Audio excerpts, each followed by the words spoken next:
Magandang araw sa lahat ng mga tagapakinig, lalong-lalo na kay Mang Ambo. Gusto ko lamang pong ibahagi ang aking naging karanasan. Ako si Agustin. Lumaki ako sa Aklan pero matagal akong tumira sa Maynila. Halos 15 taon akong hindi nakauwi hanggang sa dumating ang balitang namatay ang tatay ko. Pagbalik ko sa amin, ramdam ko agad yung kakaibang katahimikan ng probinsya. Hindi yung normal na tahimik, kundi yung tipo ng katahimikan na parang may nakatingin sa'yo kahit wala ka namang kasama. Ang hangin malamig at may amoy na parang lupa at lumang kahoy na matagal nang hindi naaalis. Pagdating ko sa bahay, sinalubong ako ng pinsan kong si Mario. Payat siya, maputla, pero nakangiti. "Ayos ka lang, pinsan," sabi niya. Tumanggo lang ako. Hindi ko alam kung dahil sa pagod o sa kaba. Pero parang ang dami kong gustong itanong, lalo na tungkol sa mga bulong-bulungan dati na may mga aswang daw sa amin. Hindi ako naniniwala noon. Bata pa lang ako, sinasabihan na kami ng nanay ko na huwag lumalabas kapag gabi. Pero syempre, bata ka, hindi mo naman siniseryoso yon. Hanggang sa isang gabi, nakita kong may babaeng lumilipad. O baka guni-guni lang yon kasi antok ako noon. Simula noon, hindi ko na siya nakalimutan. Pagkatapos ng burol, napansin ko ang mga tao sa paligid. Tahimik. Parang may tinitimpi. May matandang babaeng lumapit sa akin. Si Aling Lira, isang hilot na kilala ng lahat. "Agustin," sabi niya, "wag kang lalabas kapag sumapit ang 12:00. Hindi lahat ng dumadalaw dito tao." Ngumiti lang ako, pilit. Pero sa loob ko, medyo kinilabutan ako. Kinagabihan habang nakahiga ako, may narinig akong mga kaluskos sa labas. Una, marahan lang parang pusa. Pero nang matagal, parang may naglalakad sa bubong ko. Mabigat ang bawat yabag at minsan parang may nakakarinig na humihinga sa tapat ng bintana ko. Pinilit kong huwag gumalaw. Pinakinggan ko lang. May marahang kalmot na narinig sa kahoy na pinto. 3 beses. Krr, krr, krr. Para bang may gustong pumasok. Hawak ko ang rosaryo ni tatay. At sa di ko maipaliwanag na dahilan, bigla kong naramdaman na parang may malamig na hangin na dumaan sa leeg ko. Napasigaw ako pero walang lumabas na tunog, parang pinuto lang boses ko. Nakatitig ako sa kisame habang naririnig ko pa rin yung kaluskos. Pagkatapos ng ilang minuto, bigla itong nawala. Tahimik, walang hangin, walang kaluskos. Wala na. Kinabukasan, lumabas ako at tiningnan yung paligid. Sa pinto, may 3 mahahabang gasgas, parang kalmot. Sariwa pa. Nagtanong ako sa mga kapitbahay pero parang ayaw nilang magsalita. May isa lang na matandang lalaki ang bumulong sa akin. Yan ang paraan nila para ipaalam na may gusto sila. Tinanong ko, sino sila? Ngumiti lang siya, walang ngipin, at sinabing, yung mga gutom na hindi namamatay. Simula noon, hindi na ako mapakali tuwing sumasapit ang gabi. Parang alam kong may nagmamasid at alam kong babalik pa sila. Kinabukasan, maaga ako nagising. Ang lamig ng umaga sa amin pero may kakaibang bigat yung hangin. Tahimik ang paligid, parang pinipigilan ng mga tao ang mag-ingay. Araw ng libing ni tatay. Habang inaayos namin ang kabaong, napansin kong parang mas maputla siya kesa nung huling gabi ng burol.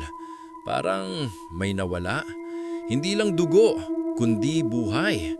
Pero pilit kong inalis sa isip yung mga naiisip kong kakaiba.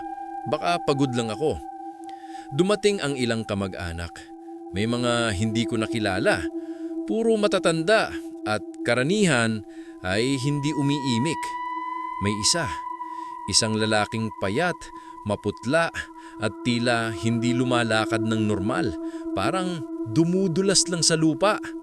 Lumingon siya sa akin at sandaling tumitig. Hindi ko maipaliwanag pero nanlamig ang bato ko. Habang binababa ang kabaong sa hukay, may dumaan na uwak sa ibabaw namin. Isang beses lang pero 3 beses itong umikot bago lumipad palayo. Narinig kong bulungan ng mga matatanda. Yan na naman siya. Baka naroon pa sila. Hindi ko alam kung sino o ano ang tinutukoy nila pero mula noon, pakiramdam ko, hindi na normal ang libing na yon. Pag-uwi namin, habang kumakain, may kakaibang amoy na pumasok sa bahay. Amoy nabubulok na karne. Tumingin ako kay Mario pero tila hindi niya ito napapansin. Nang tumingin ako sa labas, may nakita akong anino sa likod ng punong kawayan. Nakatayo lang, nakatingin sa amin. Kinabukasan, tinanong ko si Aling Lira tungkol doon. Yung uwak ba, may ibig sabihin yon? Tanong ko. Napahinto siya sa paglalaba. Tumingin sa akin at marahang nagsalita. Kapag may uwak sa libing, may nilalang na dumalaw. Hindi para makiramay, kundi para sundan. Hindi ako nakasagot. Tila tumigil ang hangin sa pagitan naming dalawa. Gabi na naman. Habang nakahiga ako, naalala ko ang mga sinabi niya. Lalo akong nataranta nang marinig kong bumagsak ang isang bagay sa bubong. Isang kalabog, tapos isa pa, at isa pa. Sunod-sunod. Tok, tok, tok. Tumingin ako sa kisame pero wala akong makita nang biglang gumalaw ang kurtina kahit walang hangin. At mula sa labas, narinig ko ang boses ng babae. Mahina lang, pabulong. Agustin. Parang pamilyar yung boses. Malambing pero malamig. Hindi ko alam kung guni-guni ko lang pero narinig ko ulit. Mas malapit na. Agustin, labas ka. Napatayo ako at sinilip ang bintana. Walang tao pero may iniwang bakas sa lupa. Parang marka ng paa pero mahahaba at may 4 na daliri lang. Napatras ako. Kinuha ko ang rosaryo ni tatay at sa unang pagkakataon, tahimik akong nagdasal.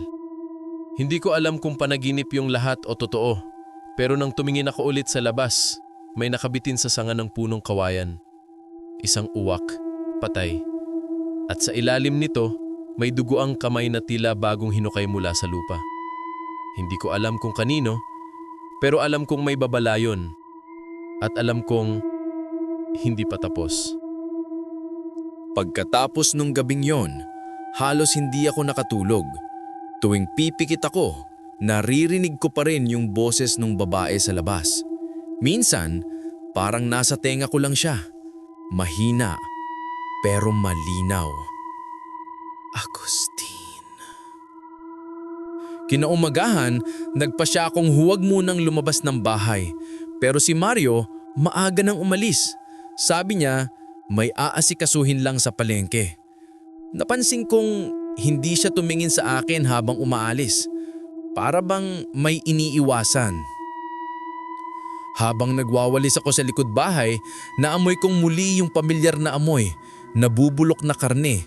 Sinundan ko kung saan nanggagaling, hanggang sa nakita ko ang isa sa mga alaga naming manok. Patay. Nakabuka ang tiyan, wala nang laman sa loob. Walang dugo, malinis ang hiwa. Manindig ang balahibo ko, hindi ito gawa ng aso o pusa, parang may marunong na nagbukas, parang tao. Tinakpan ko agad at sinabihan si Aling Lira, pero nang dumating siya, tiningnan lang niya at ngumiti ng payapa. Huwag mo nang galawin, Agustin, iwan mo lang dyan. Bakit po? Tanong ko. Baka bumalik siya mamaya. Gusto niyang matapos ang iniwan niyang sinimulan. Hindi ko na alam kung anong ibig niyang sabihin, pero nang sumapit ng gabi, doon ko na naramdaman na may mali talaga.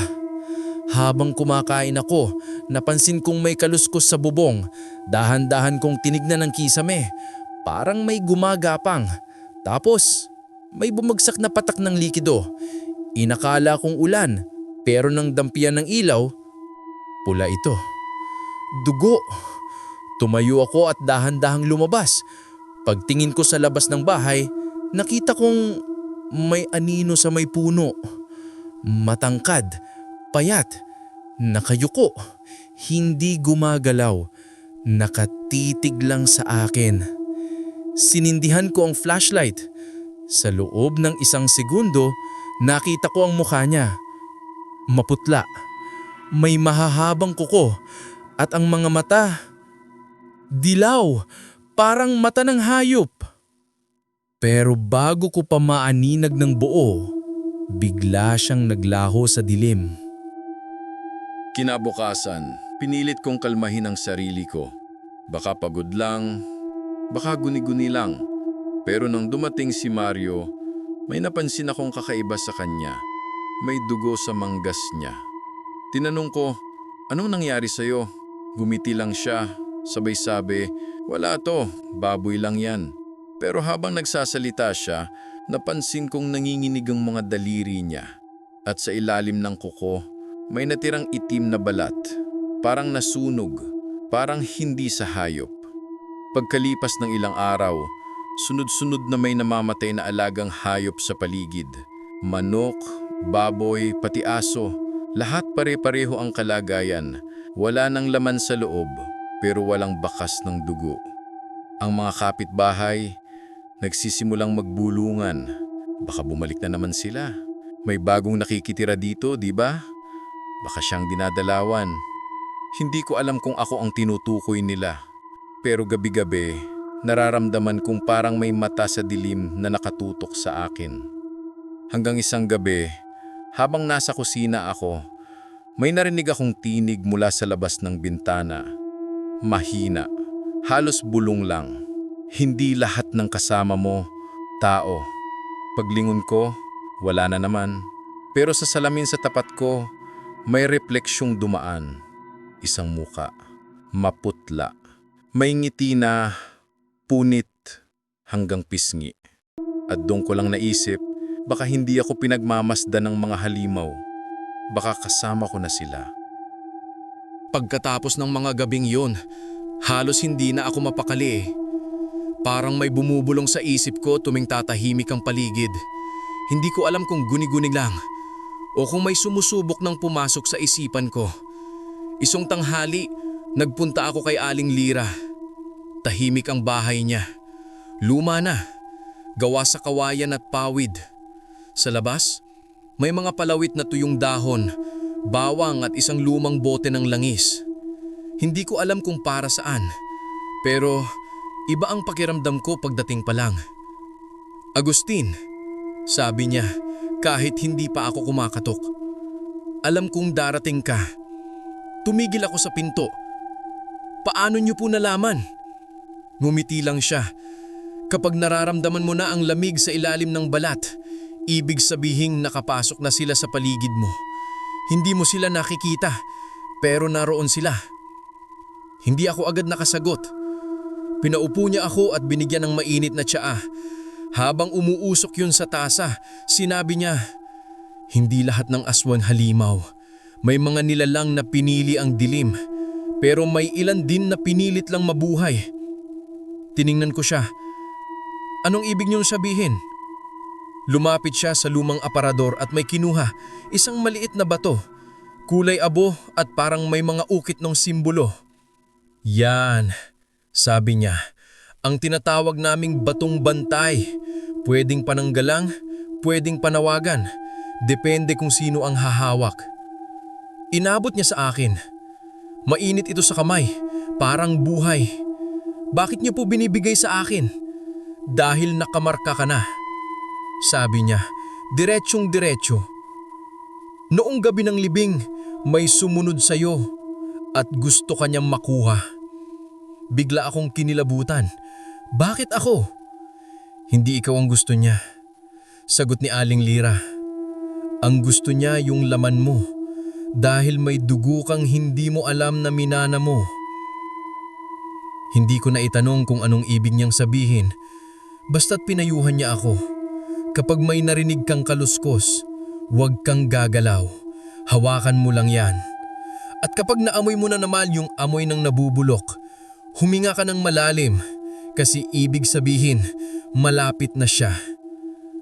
Pag uwi ko, parang mas bumigat ang paligid. Gabi na nang makarating ako sa bahay. Pinatay ko ang ilaw at binuksan ng lampara. Tahimik.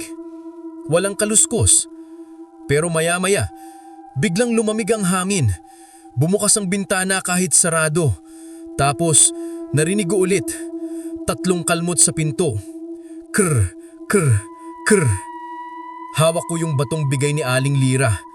Nagliwanag ito ng mahina, parang may sariling pulso. Kasabay nun, tumigil ang kalmot. Tumahimik ang lahat. Nang tumingin ako sa labas, may nakita akong mata sa dilim. 2, kumikislap. Nakatitig sa akin. Tapos mula sa likod ng mga kawayan, may boses na mahina. Hindi mo na kami matatakasan, Agustin. Dugo mo rin ang sa amin. Mula noon, alam kong hindi na ako basta tao lang at si Aling Lira lang ang makapagsasabi kung ano talaga ang totoo. Lumipas ang ilang araw na parang normal. Wala munang kakaibang nangyari. Walang kaluskos, walang amoy ng nabubulok, walang kumakalmot sa pinto. Parang biglang nawala ang lahat ng takot. Nagsimula akong maniwala na baka nga guni-guni lang ang lahat. Hanggang sa isang gabi, nagyaya si Mario ng inuman sa bahay. Para maalis yung lungkot, pinsan, sabi niya. Dumating ang ilan naming kakilala. Masaya sa umpisa. May kwentuhan, halakhakan at kwento ng kabataan. Pero habang tumatagal, napansin kong tila tahimik si Mario. Hindi siya uminom ng marami pero tulala. Uy, ayos ka lang? Tanong ko. Tumingin siya sa akin at ngumiti. Pero iba yung ngiting yun. Parang pilit. At sa ilalim ng liwanag ng lampara, napansin kong naninilaw ang mga mata niya. Binaliwala ko lang. Baka pagod. Habang nag-uusap-usap kami, may nagkwento tungkol sa isang bahay sa dulo ng sapa. Yung bahay na may pulang ilaw, sabi ni Nestor, isa sa mga bisita. Napatingin ang lahat. Biglang tumahimik ang paligid. Bakit? Tanong ko. Sabi ng matatanda, doon nakatira yung babae na hindi tumatanda. Lagi raw may pulang ilaw sa gabi at kapag may ilaw, may mamamatay kinabukasan. Nagkatawanan yung iba pero ramdam kong may takot sa boses nila. Pagkatapos ng inuman, halos 12:00 na. Habang nagliligpit kami, bigla kong naaamoy ulit yung amoy ng nabubulok. Malakas, mabangis. Tumingin ako kay Mario. Tahimik siya, nakatingin lang sa labas ng bintana. Amoy mo yan? Tanong ko. Ngumiti lang siya sabay sabi, sanay ka rin ano? Kinilabutan ako. Anong ibig mong sabihin? Pero hindi na siya sumagot. Tumalikod lang at umakyat ng hagdan. Pagkatapos noon, hindi na ako nakatulog. Balot ng katahimikan ang buong bahay. Hanggang sa may marinig akong marahang tunog. Parang sipul sa may layo. Sunod-sunod, mahina lang. Tapos, mula sa labas, may pulang liwanag na kumislap. Lumapit ako sa bintana, sa dulo ng sapa, sa ilalim ng mga puno. May bahay na may pulang ilaw. Hindi ko alam kung dati pa yun nandoon o kung ngayon lang lumitaw. Kinabukasan sinabihan ko si Mario tungkol doon. Baka gusto mong puntahan mamaya, sabi niya sabay ngiti. Ha? Anong ibig mong sabihin? Para matapos na yung mga tanong mo. Para makita mo kung ano talaga ang totoo.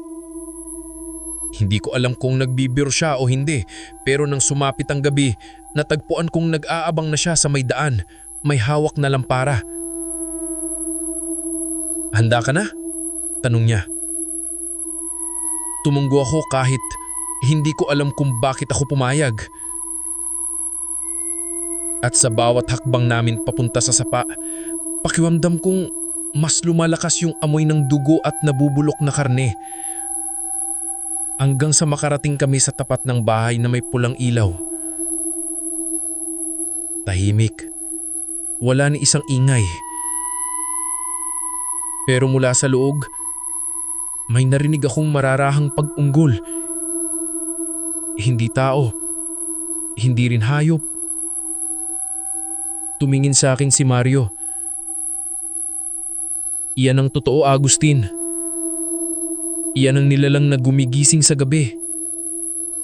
At sa sandaling yun, parang gusto ko nang umatras. Pero may kung anong lakas na humihila sa akin palapit.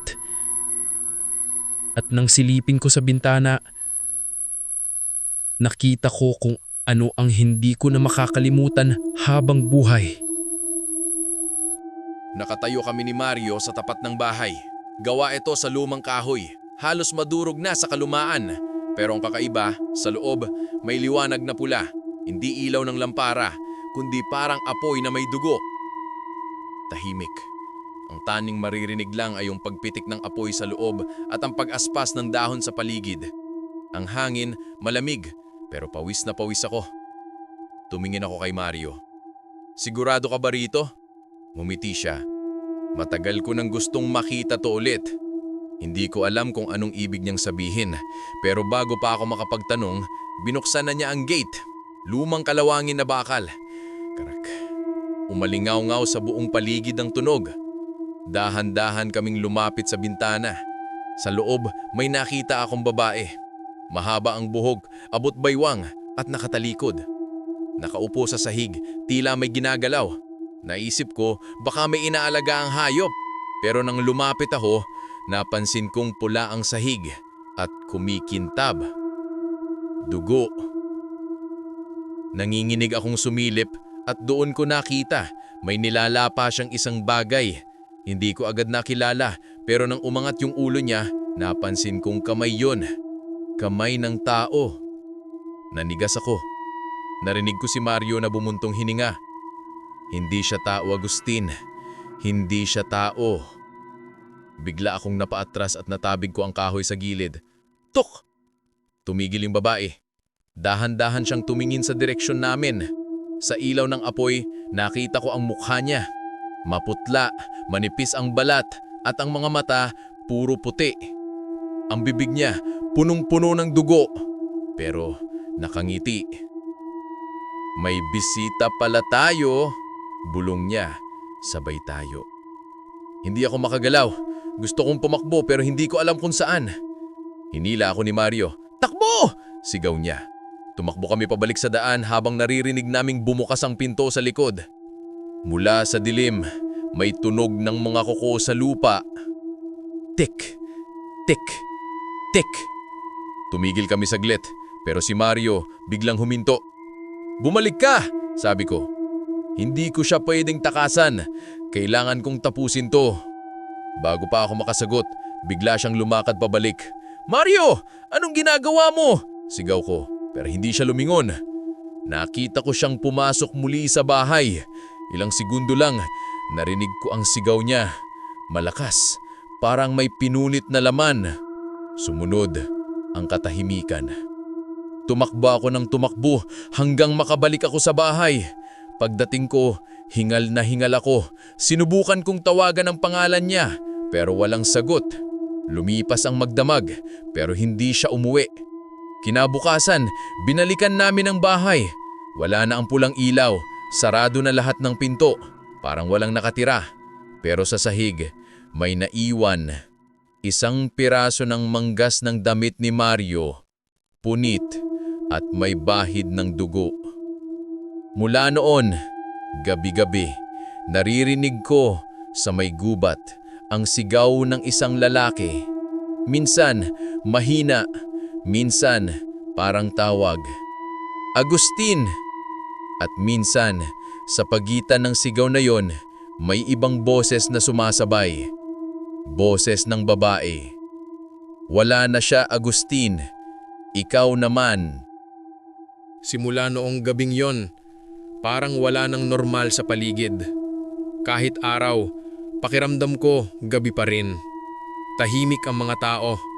Parang ayaw akong tingnan sa mata. 2 araw na ang nakalipas, pero wala pa ring balita kay Mario. Pinuntahan ko si Aling Lira, baka sakaling may alam siya.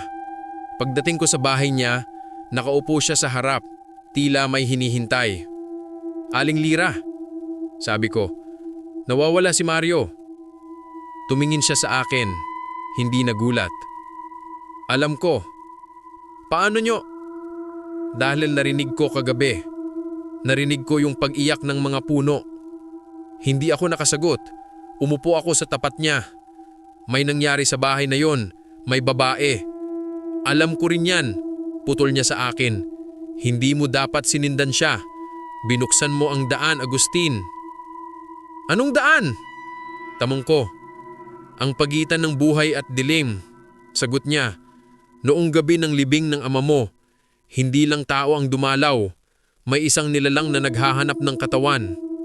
At sa paglapit mo sa bahay na may pulang ilaw, binigyan mo siya ng daan." Namlamig ako. Bakit ako? Bakit ako ang gusto niya? Dahil may dugo kang hindi mo alam. Dugo ng tagapantay at dugo ng nilalang na pinapatay nila. Hindi ko maintindihan. Tumayo ako at umalis. Kailangan kong makita si Mario kahit saan pa siya naroon. Pagdating ko sa daan papunta sa sapa, sinalubong ako ng kaibigan kong si Ruel. "Pare, may nakita ako kagabi sa gubat. Parang tao, pero gumagapang sa lupa, tapos may kasamang babae." Napahinto ako. "Saan?"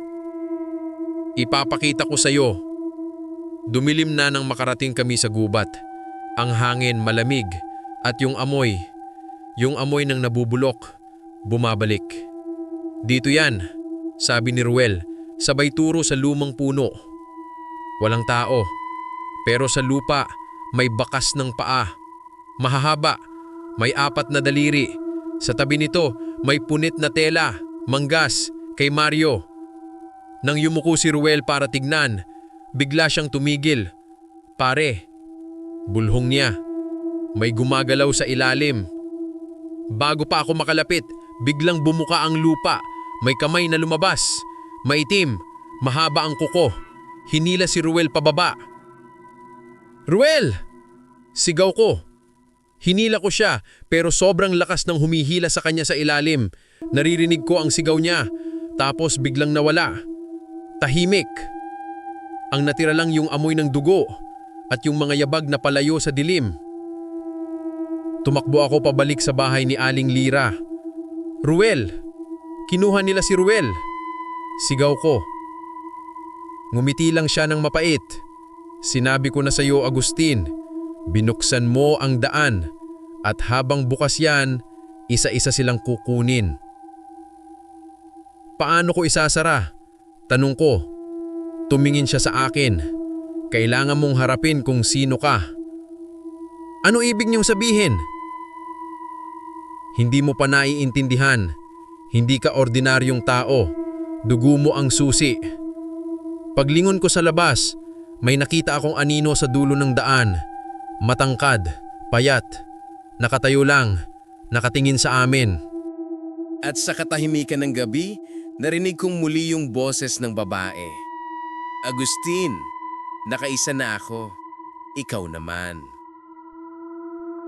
Gabi na naman, wala akong tulog. Sa tuwing ipipikit ko ang mata ko, nakikita ko pa rin si Ruel. Yung kamay niyang unti-unting hinihila pababa sa lupa. At sa likod ng isipan ko, naroon pa rin ang boses ng babae. "Agustin, ikaw naman." Hindi ko alam kung totoo yung mga nakikita ko o tinatakot lang ako ng sarili kong isip. Pero isang gabi, may kumatok sa pinto 3 beses. Mabagal, mabigat. Tok, tok, tok. Hindi ako gumalaw, pero may narinig akong boses. "Agustin, pagbuksan mo ako." Nanigas ako. Boses ni Mario. "Mario!" sigaw ko. Walang sagot. Kinuha ko ang lampara at dahan-dahan kong binuksan ang pintuan. Nakatayo siya ron. Pero hindi na siya yung Mario na nakilala ko. Maputla ang balat, halos parang papel. Ang mga mata niya, dilaw at kumikintab sa liwanag. At sa paligid ng kanyang leeg, may mga marka ng kuko, malalim, parang humila sa kanya mula sa ilalim ng lupa. "Buhay ka pa," sabi niya. Gumiti siya, pero malamig. "Buhay nga ba ako, Agustin?" Hindi ko masagot. Lumapit siya ng kaunti at naamoy ko agad ang amoy ng dugo. May mga bagay na hindi mo dapat ginagalaw, pero nandito ka na. "Anong ibig mo sabihin?" tanong ko. Tayo pala talaga ang hinihintay niya. Tumingin siya sa labas. Siya ang naghahanap sa dugo natin. "Dugo natin?" Ulit ko. Tumanggo si Mario. "Hindi ko alam kung alam mo pero hindi mo lang ama ang inilibing mo noon. Sa ilalim ng kabaong niya, may isa pang katawan." Parang biglang lumamig ang paligid. "Ano?" "Ang nilalang na pinatay ng lolo natin. Isang aswang. At ang dugo niya nahalo sa atin." "Hindi totoo yan." "Hindi mo ba napapansin, Agustin? Bakit ikaw lang ang nakakaamoy ng nabubulok? Bakit ikaw lang ang naririnig niya? Dahil partikan niya." "Hindi ako tulad niya!" sigaw ko. Gumiti si Mario. "Hindi pa." Bago pa ako makagalaw, hinawakan niya ang braso ko. Mainit. Mas mainit pa sa apoy. "May oras ka pa, pero kailangan mong pumili. Sasama ka sa kanya o lalaban ka sa sarili mong dugo?" Biglang may kaluskos sa labas. Maraming yabag. Mula sa dilim may mga matang kumikislap. 1, 2, 5, 10. "Papunta na sila," sabi ni Mario. "Hindi mo na sila mapipigilan." Paglingon ko sa kanya, wala na siya. Naiwan lang yung marka ng kamay niya sa braso ko. Itim, parang paso. At mula sa labas ng bahay, narinig kong muli ang tinig ng babae. "Agustin, bumalik ka sa amin! Dugo mo ang kailangan!" Lumabas ako ng bahay, dala ang lampara. Sa dulo man daan, nandun yung red na liwanag. Bumalik na naman, pero ngayon mas maliwanag. Parang apoy na tumatawag. At sa gitna ng ilaw, nakatayo si Mario. Gumingiti. "Panahon na, Agustin!" Mabigat ng hangin ng gabing yun. Parang may nagbabantang bagyo, pero walang kulog, walang kidlat. Puro katahimikan lang. Ang uri ng katahimikan na may laman. Lumapit ako sa pulang liwanag. Bawat hakbang parang may humihila sa akin, pero hindi ko alam kung takot o pagkauhaw sa sagot. Nandun si Mario, nakatayo sa gitna ng bakanteng lupa. Sa paligid niya, may mga aninong gumagalaw. Mahahaba ang mga braso, nakayuko, at may mga mata na kumikislap sa dilim. Hindi sila tao. "Mario!" sigaw ko. Ngumiti siya. "Hindi mo na ako kayang tulungan, Agustin, pero kaya mong pigilan sila." "Paano?" "Alalahanin mo yung libing ng tatay mo," sabi niya. "May binulong siya bago siya ilibing. Naalala mo ba?" Parang may kumislap sa isip ko. Isang imahe ng tatay ko, nakahiga sa kabaong, at ang matandang pari na nagdarasal sa wikang hindi ko maintindihan. Habang iniisip ko yon, lumakas ang ihip ng hangin, umaalo ng lupa, gumagalaw, parang may mga kamay na gustong lumabas mula sa ilalim. "Agustin!" sigaw ni Mario. "Sabihin mo yung narinig mo." Napapikit ako, sinubukan kong alalahanin. May mga salitang paulit-ulit noon sa misa. Sa dugo, sa ugat, sa anino ng liwanag. Pagbigkas ko ng huling salita, biglang umuga ang lupa. Bumuka ito at mula sa ilalim may liwabas na apoy. Hindi pula kundi puti, maliwanag. Napaatras ang mga nilalang, umuungol sila, tinatakpan ng mga mata. Si Mario, nakatingin lang sa akin, nakangiti. "Iyan yon, Agustin. Dugo ng tagapantay, sabi niya. Dugo ng lahi natin. Tagapantay? Tanong ko. Tumunggo siya. Ang mga ninuno natin ang pumipigil sa kanya. Pero nang namatay ang tatay mo, wala nang humarang. Kaya nakabalik sila. Kaya hinahanap ka niya. Siya! Ang babaeng may pulang liwanag, sabi ni Mario. Ang una sa kanila. Ang pinagmula ng anat. Bago pa ako makasagot, biglang nagbago ang hangin. Tumahimik ulit at mula sa gitna ng dilim, may umapaw na alingas-ngas ng mga pakpak. Sa itaas ng mga puno, may lumipad na anino. Malaki, babae ang anyo, pero mahaba ang mga kuko at ang buhok niya parang usok na buhay. Ang mga mata niya kulay apoy. Tumingin siya sa akin. Tagapantay, bulong niya. Matagal kitang hinintay. Sumigaw si Mario, Agustin, huwag kang titingin sa mata niya. Pero huli na. Nang magtama ang mga mata namin, bigla akong nakaramdam ng matinding sakit sa ulo. Parang may bumubukas sa loob ng utak ko. At sa gitna ng kirot, may narinig akong tinig sa loob ng isipan ko. Hindi mo ako kalaban, Agustin. Ako ang dugo mo. Sa sandaling yon, may kumislap na puting apoy mula sa kamay ko. Mainit, buhay, parang humihinga. Napatitig ako rito at biglang bumalik sa isip ko ang lahat. Ang libing, ang mga sigaw at ang boses ng tatay ko na paulit-ulit na nagsasabing, panatilihin mo ang liwanag. Sa unang pagkakataon alam ko na kung ano ang dapat kong gawin. Humarap ako sa dilim, itinaas ko ang kamay ko at sa isang iglap, sumiklab ang paligid sa puting apoy. Umalon ulit ang lupa at nagsigawan ng mga nilalang habang isa-isang naglalaho sa liwanag. Nang matapos ang lahat, nakaluhod ako sa lupa. Wala na si Mario. Wala na rin ang babae, pero sa malayo, sa gilid ng sapa, nakita kong may bahagyang pulang liwanag pa rin na kumikislap. Hindi pa tapos. Alam kong babalik siya. At gayong alam ko na kung sino ako. Hindi na ako tatakbo. Madaling araw, wala nang ihip ng hangin. Tahimik ang paligid, pero alam kong hindi pa tapos ang lahat. Sa dulo ng sapa, yung pulang ilaw, mas malinaw na ngayon. Parang kumikindat, parang tinatawag ako. Hindi na ako nagdalawang isip. Kinuha ko lang ang lumang rosaryo ng tatay ko, isinabit sa leeg at naglakad papunta sa liwanag. Bawat hakbang parang pamilyar na. Parang tinatahak ko ang daang minsan ko nang nilakaran pero sa ibang buhay. Pagdating ko sa bahay, hindi na ito mukhang luma.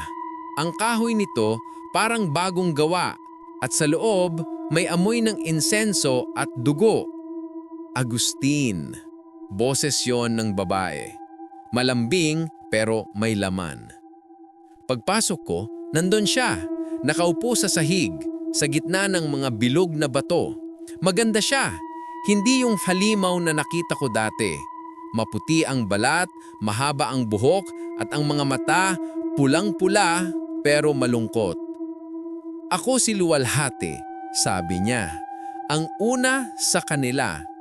Hindi ako nakapagsalita. Tumingin siya sa akin, alam mo kung bakit kita tinatawag. Para patayin ako, sagot ko. Ngumiti siya. Hindi, anak. Tinatawag kita para bumalik. Hindi ako anak mo, sagot ko. Tao ako.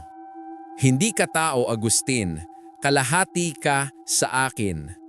Kalahati nung tagapantay na pumatay sa akin noon.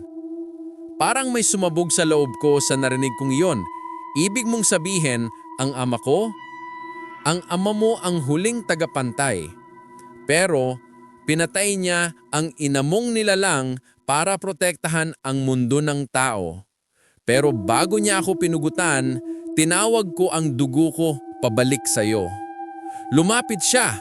Hindi ako makagalaw. Ngayon, nararamdaman mo na, hindi ba? Ang liwanag at dilim sa loob mo. Parehong lumalaban. Ramdam ko yon. Ang init sa kamay kong may apoy at ang malamig na hinga sa dibdib ko. Dalawang puwersang nagbabanggaan sa loob ng katawan ko. Kung tatanggihan mo ako, mamamatay ka rin. Kung tatanggapin mo ako, mabubuhay ka pero hindi ka na magiging tao. Hindi ko kayang maging katulad mo, sagot ko. Hindi mo kailangang maging katulad ko, sagot niya. Maging tulay ka. Napatingin ako sa labas. Ang liwanag ng araw unti-unting sumisilip pero hindi pumapasok sa bahay. Parang natatakot. Agustin, bulong niya. Kung gusto mong matapos ang sumpa, tapusin mo ako. Pero tandaan mo, pag ginawa mo yan, mawawala na rin ang parte mong tao. Dahan-dahan kong tinaas ang kamay ko. Nagsimulang kumislap ang apoy sa palad ko. Puti at pula, magkasama. Tumingin siya sa akin, ngumiti. Tama na ang takot. Gusingin mo kung sino ka. Isang iyaw ang lumabas sa bibig ko at sumiklab ang apoy sa buong paligid. Sa liwanag, nakita ko siyang ngumiti bago siya naglaho.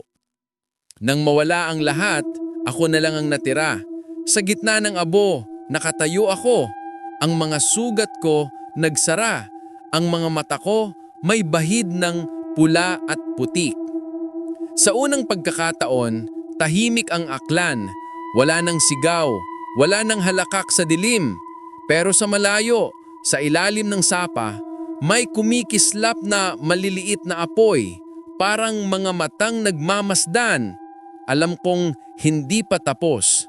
Dahil habang may tao, may dilim. At habang may dilim, may tagapantay. At ako na yon. Madaling araw. Wala nang ulan, wala nang kulog. Pero ramdam mo pa rin ang bigat ng gabi. Yung pakiramdam na parang may nakamasid sa bawat galaw mo. Lumapit ako sa sapa. Ang pulang ilaw nandun pa rin. Kumikindat, parang tinatawag ko. At sa bawat hakbang ko, parang may tinig na bumubulong sa isip ko. Agustin, bumalik ka sa amin. Pagdating ko sa bahay, hindi na ito luma. Bagong-bago. At sa loob, amoy insenso at dugo. Nandun siya, ang babaeng matagal ko nang hinahanap. Luwalhati. Ngumiti siya, hindi bilang halimaw, kundi bilang ina. Hindi kita tinatawag para patayin, anak. Tinatawag kita para bumalik. Hindi ako makagalaw.